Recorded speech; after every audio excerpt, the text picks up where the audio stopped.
প্রথমে আপনার কম্পিউটার বা মোবাইলে গুগল ক্রোম ব্রাউজার ওপেন করে নেবেন। গুগলে সার্চ করবেন সঞ্চার সাথী। দেখুন সার্চ করলাম। সার্চ করার পর প্রথম যে লিঙ্ক অর্থাৎ sanchar-sathi.gov.in এই লিঙ্কে ক্লিক করবেন। তো ক্লিক করছি।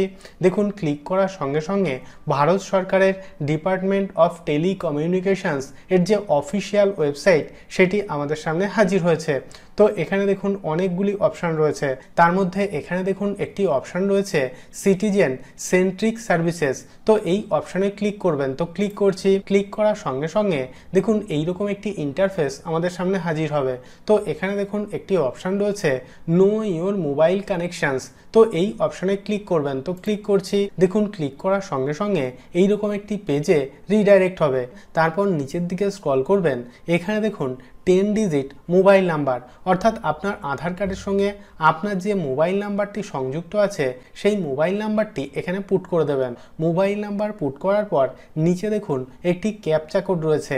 এই ক্যাপচা কোডটি দেখে দেখে সঠিকভাবে নিচের বক্সের মধ্যে পুট করে দেবেন। মোবাইল নাম্বার এবং ক্যাপচা কোড পুট করার পর নিচে দেখুন ভ্যালিডেট ক্যাপচা বলে একটি অপশান রয়েছে, এর ওপর ক্লিক করবেন। ভ্যালিডেট ক্যাপচা অপশানে ক্লিক করার সঙ্গে সঙ্গে এইরকম একটি পপ আপ আমাদের সামনে হাজির হবে।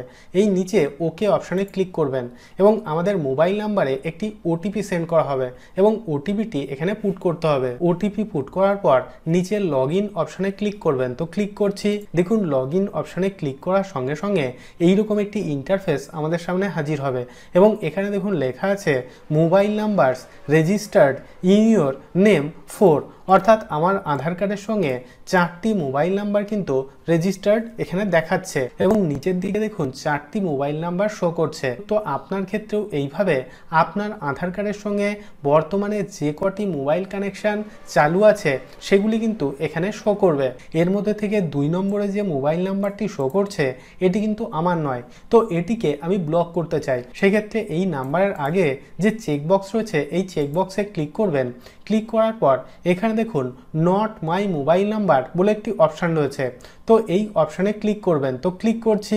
ক্লিক করার পর নিচে দেখুন রিপোর্ট বলে একটি অপশান রয়েছে, এই অপশানে ক্লিক করবেন। তো ক্লিক করছি। দেখুন ক্লিক করার সঙ্গে সঙ্গে এইরকম একটি পপ আপ আমাদের সামনে হাজির হবে। তো এখানে এই ওকে অপশানে ক্লিক করবেন। তো ক্লিক করছি। দেখুন এখানে আমার রিকোয়েস্ট কিন্তু সাবমিট হয়ে গিয়েছে। এরপর কিছুদিনের মধ্যেই কিন্তু এই যে মোবাইল নাম্বারটি সেটি কিন্তু ব্লক করে দেওয়া হবে। তো এইভাবে আপনি প্রথমে চেক করে নেবেন যে বর্তমানে আপনার আধার কার্ডের মাধ্যমে কতগুলি মোবাইল কানেকশন চালু আছে।